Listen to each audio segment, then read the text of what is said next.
Schiff vorbei, von Holz und Eisen bauen. Wie alle Schiffe mit Champagner tauft, vom mächtigen Mannesfrauen. Das Schiff ist alt, seine erste Reise, hat Leute schon lang vergessen.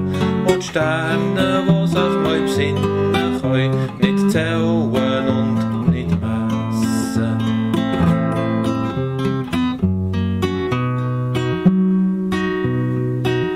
Das Schiff, das hat früher Menschen gedreht, jetzt fugt es nur noch Waren. Es ist nur eine Laterne an, weil die Reederei gut sparen.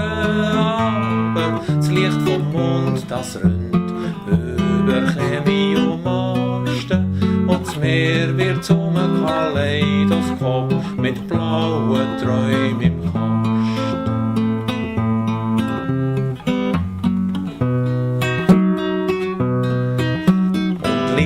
Der Morgen in der Luft und trägt die Möwen die Flügel. So lässt das Schiff seine Farbe, sieht Matrosen stehen auf zum Bügeln. Sie blasen die Laternen aus, dann schmeckt's nach Ei und Schinken von dem verrosteten Ladekan, wo nie wollte sinken.